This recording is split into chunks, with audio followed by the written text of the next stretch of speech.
guys, welcome back to my solo playthrough server. I don't know what to call this series. You should give me a name in the comments. Maybe I'll pick it, maybe I won't. We'll see, but you will never know unless you do it. I have been busy, as you can see in the background, a lot of like little things, which we will touch on throughout the throughout the duration of this video, but these villagers need somewhere to be. Look, that feels so bad. Oh, I used to feel bad. I think we have like 20 of them here. So we had like 70. Unfortunately, one of them became a zombie and then proceeded to categorically take all of them out, which was tough. But it's one thing I'm really struggling with now that I have developed so many farms and so many builds is trades. And I want a trading hall. Not only do I want a trading hall, I want a trading hall that is maxed out. I want the best trading hall anyone's ever seen. And today, that's what we're doing. It's villager trading hall time. Before we get into that, let's pop in and do a quick recap of all the things we've done. This is the smeltery. I love the smeltery's look. It's got the lean-to type of roof. First time I've actually tried that without the peak. Kind of cool. Saw some of this stuff on Instagram on doing the kind of the one slant roof. I love it. Just slabbed up. It's nice. It's nice. You go in. It's not a super smelter by any means. It's just a normal kind of easy four blast furnaces, 4 normal furnaces, and then a little like automatic composter, just a little composter system. I have half of a couple farms going into a composter, so this isn't necessary. This is just when we get overflow. This is for overflow. So it's good enough. I noticed last night when I was working on a little bit bigger project, which I'm going to be honest, everything I'm doing is getting a little bit more ambitious, and it's becoming more and more important to smelt. So we might have to expand this bad boy, but for now it works. And we got the tree built. I don't know if we covered that in the last video, but I'm touching on it again. It could be bigger, but I do like the concept. I like the concept. Now we have the axolotls down here below the tree, which I can't wait to fill. We got to go get one of those bad boys in a second. But this was the big boy we ended stream a couple days ago, and I finished it. It's pretty much finished. I think this is pretty much a finished product, but I think we decided, we got our little custom trees here on the side, and then we got the banquet table, still some building stuff over there, but you just ignore that. You just close your eyes when I look that way. Now open them, now close them. Now open them, now close them. And this is our Queen Elsie. Now, anyone who doesn't know, Elsie is our 15-year-old Siamese cat. I know this isn't a Siamese cat. Couldn't find one. Got impatient. So we got as close as we could to it. And this is her throne room. Nice little wood throne room. Didn't get too crazy with it. I kind of like the little idea. And then obviously a bed for her to sit on because, got to keep it soft, got to keep it nice. We got the towers here. We kept with the quote unquote Copper City, as this city has been dubbed. Haven't come up with an actual name for the city. Honestly, if you guys come up with a name for the city in the comments, that would be pretty cool. If we had a city name, and then that way I can create, maybe we could just kill 2 birds, right? Call the city that, and then call this series that. I don't know. But, comments are a friend. But as you can see, we are sitting on a lot of exposed farms, and over the next weeks, possibly months, we are going to be working on hiding these things a little bit better. Not necessarily hiding them, just making them maybe a little bit more functional and kind of fit within this, Copper City feng shui. I want to fill this whole world up with buildings. But the next big building, the villager trading hall. So we are about to turn this bad boy into something heckin' beautiful. So we need to gather our materials, and as always, we need to add a new buddy to the tank. So let's go get our axolotl, and let's go get our glowberries, and hell, maybe we'll even get a little bit of moss blocks. I have some moss already, but I would love, actually we always take 2 because remember, sometimes you jump off and it takes off before you can do it because you are a bot. We are going to use a little bit, where's my silk touch? There it is, 3rd one. We're going to use terracotta.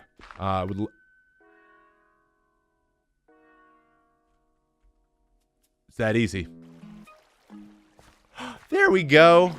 Another buddy. Bucket of axolotl. All right. What are we naming this guy? We got Jimmy Sideways, Johnny Hopkins, Daisy, and Cornelius III. What's this guy's name? There's others too. I can't remember their names, but what are we going to name this one? Let me know in the comments. Now, before we get into the build, we need to make sure we can gather our resources. 2 shulkers will be plenty. You can see I've gone in the end. I'm really proud of that. I'm a real gamer. All right, now that we have created our framework, we are going to do the hard part. And that is going to be getting all these guys into some stalls and installing our floor. So we're going to have to do these things together. It's not going to be the easiest thing in the world. But I think that with some luck, we should be okay. I think I have this planned out fairly well. We're going to go for, I think there's 2 librarians and they're already locked. So if we get like 8 different librarians, we have enough composters for a couple farmers. We're going to focus on some clerics. We want 1 Fletcher. A couple blast furnaces for some armorer. You know, there you see some of these trading halls with like 1,000 people in it. I'm just trying to get, you know, some of the stuff I care about. Books are important, and being able to get diamond armor for when I fall and die and lose all my stuff over and over again. If you notice, I have no netherite stuff on because I lost it. Brick, wood, terracotta floor, and try to tile it up and make it look nice. But we got to do it on top of all of these. We're going to have to do it and not let these guys out. And you know me, I let them out all of the time. So let's see if we can pull this off. One of my biggest pet peeves is my inability to keep myself organized as I go. So trying to stay on top of it, dropping some of the stuff out so I can do this. But here we go. Let's get it. So we ran into a little bit of a, I don't know, artist block with the trader hall. And sometimes with these bigger builds that I'm finding is helpful is kind of just moving on and building something else that you're interested in to get your creative juices flowing. I don't know how this roof is going to come together, but I would love to add a little bit of an area that I have been thinking about for a while. Down here is going to be my bedroom, which is right off the library that I showed earlier in the video. This is going to be the bedroom. Don't really know how this is all going to work out. I kind of want to make a big, cool area, but I thought off to the left here, we could create an armory type feel.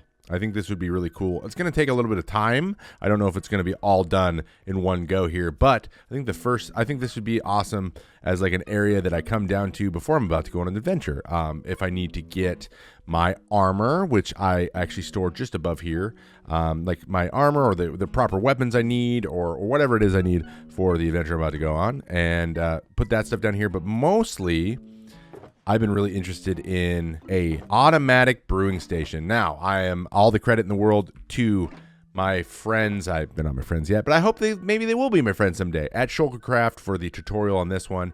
Basically, you just tap in the ingredients that you need for the potions you need made in the right order, and then it tells you when they are brewing, and you go check out the chest, and they're there, and they're ready for you to go. So instead of like making a bunch of things in mass and like, I don't know, like having them stored in boxes forever, not knowing if I'm ever going to use them, this way I can just store all the mats in the machine, which I'll put along this wall. I believe that's enough space. I might have to clear out some more space. But yeah, you can just keep them in the machine and then just make them as you go, which I think gives a much better system.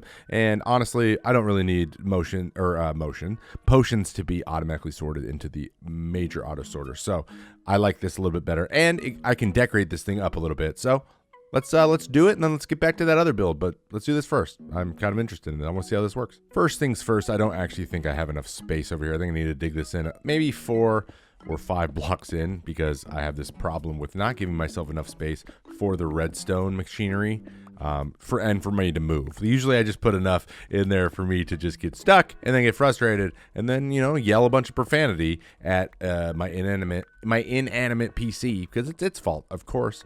And then I keep doing this too and getting like materials popping up out of the wall that is then ADD distracting me. As many of us know, this is kind of just what we have to do, or we think about it forever. Surprise, didn't leave enough room. I need one more layer in order to get it to be kind of flush with the edge here. So there's one. This seems to be, oh, I think there's a button missing maybe. Now that I'm looking at it, I think this button goes here on the dropper. All right. Yeah, that seems to be working. All right, I think we did it. I mean, it looks awful, but we will make some adjustments. I mean, we'll make it look nice in a minute, but let's test it out. Let's see if it works. So, according to the wonderful crew over at Shulkercraft, I now have the water bottles there. This should be where my final potion comes. There's nothing there. So you go in order. So we have the water there. We have the blaze powder in. Let's see if we can make a strong, I think it's called the strong potion of water breathing, because later today I'm going to go do some temples. We got some water caverns over here. I'm going to need some sponges. So let's get some water breathing going. So first, you're just supposed to press this in order. So you start with nether wart. And then you go with pufferfish. And then you go with redstone to make it longer. I don't know if it's brewing. It seems to be. Okay. We should see our extended version. Ignore the rest of the stuff in my inventory. It's a mess. Let's see what we got. All right, there's 2 steps. Will we get a third? Okay, and then I think I flick this. Huh?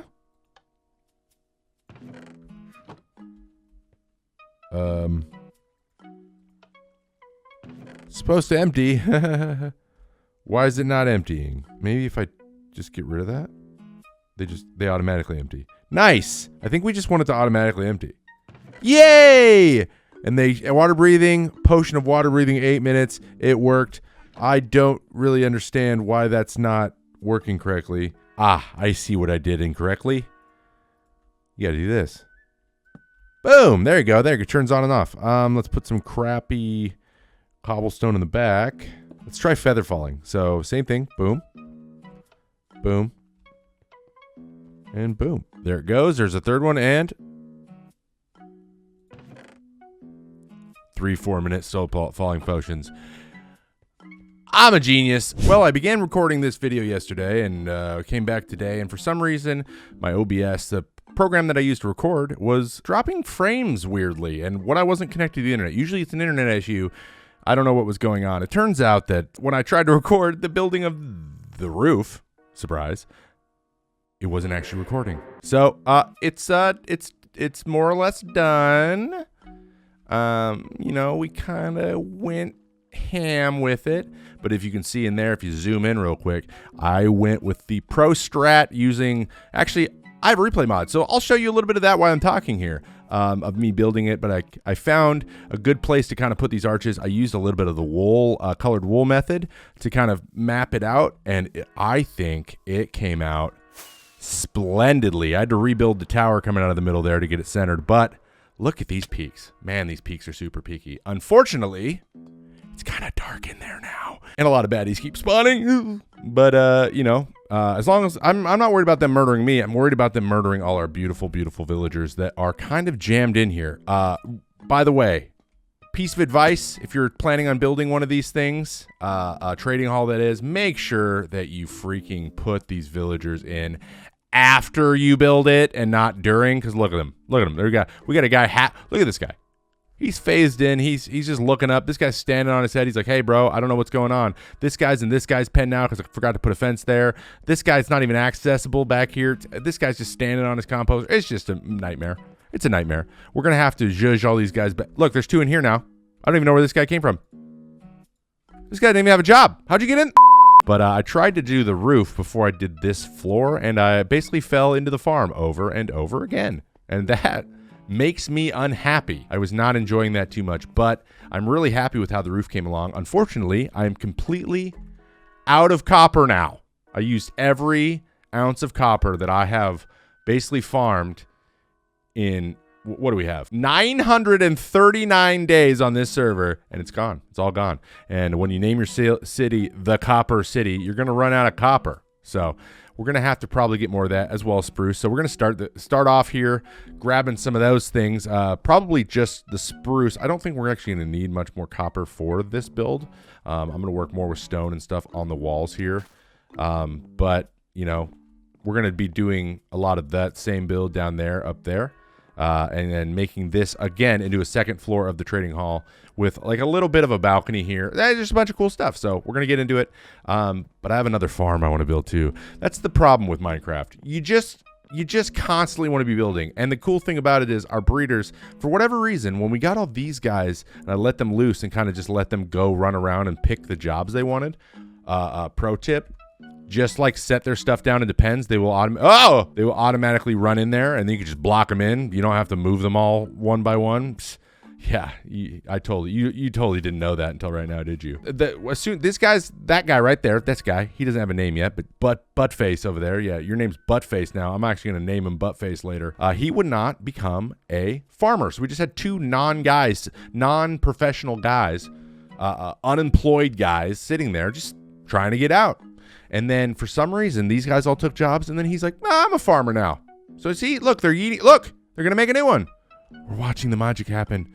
So I did something. Something happened. It turns out we might have a few too many villagers.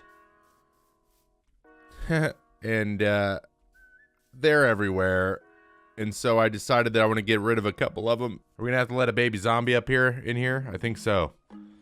Might need to happen. It may need to happen, but I got to make sure I trade with all of them. Well, I'll check back in with you in a little bit. I think this is going to be a little bit longer process than I first anticipated.